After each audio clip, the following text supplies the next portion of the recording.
What's up, guys? Dave with Miracle Canine Training. We are out here at Edgewater Beach with Mr. Odin. Odin is about halfway through a 4-week board and train program with us, working on a slew of different issues. He's got a lot of anxiety issues. He's a pretty social guy, but as his owners have added to their family and had a new baby, they're starting to see a little bit of resource guarding issues out of him, mostly due to that anxiety. He's not like an inherently aggressive dog by any means. He's fairly social with the other dogs. You just got to learn to control that impulse a little bit more and learn how to work through that anxiety in a little bit more healthy of a manner. So what we've been doing while he's here is we've been teaching all of his foundational commands. We've been focusing on a lot of stability drills so far. So down stays, bed stays, stability exercises where we're going to teach him to focus his brain in on something really particular so that he doesn't cycle through that anxious headspace. In addition to that, we've been working on kennel training with him, which is something he hasn't had a whole ton of experience with in the past, and we've been getting him exposed to a lot of different public settings. So you see right now, obviously we have him in a downstay. We're at the beach right now. We're going to be passing by a lot of different distractions. So what we want to do is we want to run him through some of the things that we've done so far and start testing him around these different distractions so you guys can see where he's at with things. Again, he's just over the 2-week mark right now, so just over halfway. We've taught virtually everything except for our come commands so far, which is our last thing we teach with anxious dogs. A lot of times we find that, again, the stability is the more important part, and a lot of these dogs don't have as much of an issue with moving and the motion and stuff. They have more of an issue with staying still. So we're gonna start running them through some stuff, see what we get, and go from there.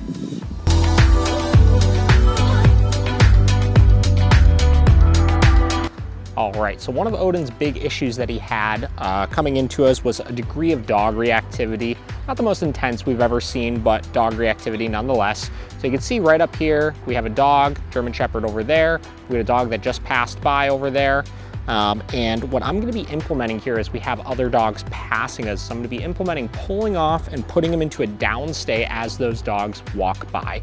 Now, a lot of times early on when we start working through the dog reactivity process, we find that the down or a sit, whichever it is that your dog is smoother with or more comfortable with, can be a significantly more effective way of doing it than just trying to walk straight by. And the reason for that is a couple things. One, I find that when you're heeling and you're actually moving past, if your dog is in that heel position, it can start to become really gray as far as at what point do you give your correction? Do you give it when they're looking, when they're alerting, when they're moving out of position, what's too far, et cetera, and it can be very complicated to visualize. And I find that people tend to then either correct way too early, which can actually trigger their dog because they don't understand exactly what that correction is for, or they correct way too late, which causes the dog to over-escalate too fast, and they lose their opportunity to correct as well. So when we utilize a down or a sit or whatever it may be, we immediately do two things. One, by pulling off to the side and implementing that position, we communicate non-verbally to the other person that we're not interacting right now. I'm moving out of the way to give myself some space so you can pass by because the dogs are not going to be greeting each other.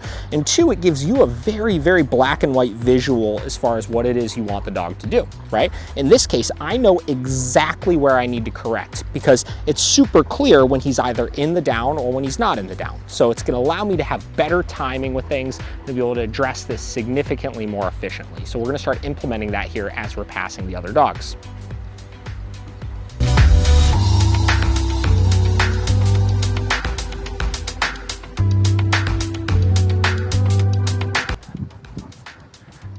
All right, so as we're working through different dog distractions, I am looking for opportunities to work on this. So see, we have a dog up here with a family taking a photo. So I'm not gonna get super intrusive, but I am gonna walk up near that positioning.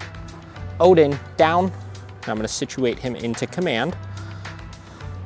Obviously being a big dude, he takes a minute sometimes. So we'll let him kind of ease his way down. Good. We're gonna have them hold this position for a minute or so while they're hanging out over there to see if we see any sort of reaction out of him or if he starts to get amped up and get out of position or anything. And again, the key with this downstay is to be able to catch stuff before it turns into a problem. Like I said, I see a lot of people, they let their dog escalate way too far before they ever give any sort of correction for behavior. So by doing the down, we're gonna notice the second he gets to a point where he's too fixated, where he's no longer paying attention to what's required of him, which in this case is the down, obviously. So we'll just let him hang out here for a minute. And for some dogs that really struggle with stuff like this, sometimes I recommend just coming to a park, finding a nice cool spot like we're in right now in the shade, putting your dog into a down and just working like a 45-minute long down stay with them, letting people, dogs, bikes, trucks, kids, all those types of things just kind of pass them by, and practicing that impulse control. Because keep in mind, like we talked about many times before, the purpose of the walk is for the mental stimulation and for the environmental socialization. So even though we're not walking, he may not be burning as much physical energy, but he's really draining himself mentally, because this entire time he holds this down, whether it's for 10 minutes or 45 minutes, he's actively thinking and staying engaged in an active obedience command. So we're able to work him and tire him out as much as possible. So we're just gonna hang out here. Again, we got a lot of stuff going on around us, and I wanna get him used to being around this and not being super concerned about it. You see he notices, but we're still watching. My criteria with the down here is just that his elbows stay locked on the ground, and we'll see if this dog kind of starts walking by or not. So obviously things that make it a little more challenging is the other dog is pulling towards or things like that. And I don't mind that adjustment. He was just kicking his hips to the side, making himself a little bit more comfortable. Again, the criteria of the down is just those front elbows staying on the ground here.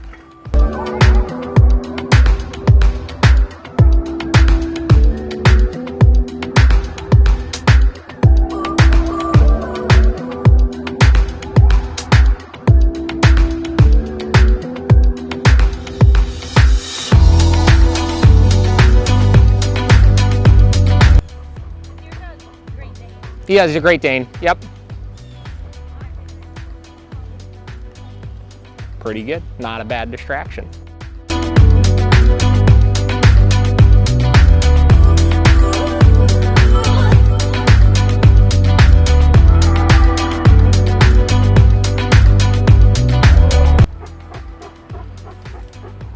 Good. So we're gonna start adding some duration into these downs here next. So typically as I'm working through dog distractions, that's the dog we just saw a minute ago here, I like to incorporate a couple of obedience commands, and depending on if this is my first time, second time, third time in a place like this, I'm gonna pick basically one thing in addition to the healing or the come command, obviously in order to get the dog's brain focused in. So you see we found a nice shaded area. We're just starting to add in some duration into that down. So I'm putting him into the position, walking around him a couple of times. Okay. Then releasing him out of it. Odin, down. We're just gonna drill that a couple times. Again, people have to factor in sometimes when you're working with the larger breed dogs, speed, right? There are some dogs that are gonna be quicker than others. There are gonna be some dogs that are slower than others. And for a dog as big as him, it's gonna take him a little bit more time to situate himself into the sits, into the downs, all those different things. So there's no rush on it. Make sure you give plenty of time after you give that command to allow him to comply. Okay. So we got a couple dogs coming up this way, obviously. So I'm gonna keep working these downs, but trying to work a little bit close.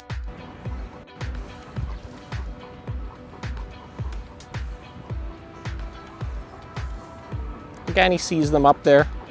Okay.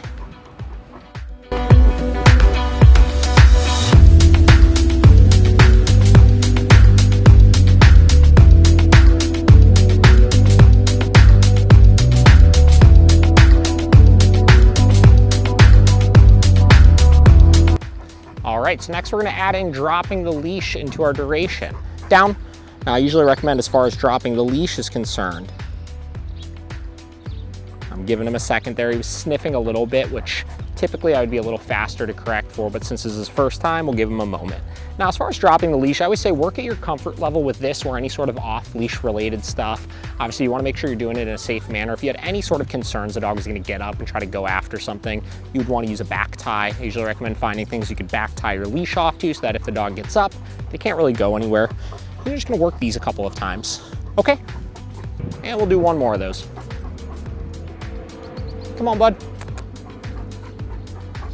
Odin, down. There we go.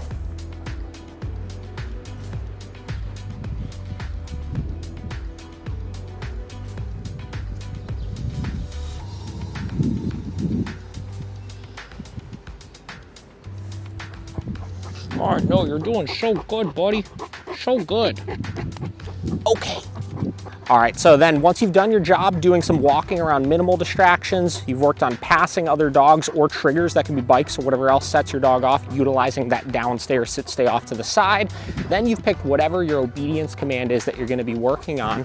What you wanna do next is you wanna end on a nice positive note, take him back to go relax wherever it is that you're going, and don't worry about making this stuff extremely hard, right? A lot of people try to come places like this and stay for 3 hours and have a cookout and this and that, and at some point what happens is you lose focus on what you're doing with your dog, and because you're not paying as much attention to them as you should and they're still early in the training process, they start acting out again. So what you want to make sure you're doing is you want to make sure that you're ending positive, staying extremely focused on the dog, and making sure it's a really successful training outing for your dog. So we're going to go ahead and take him back to the facility, give him a breather, and then jump into our next stuff.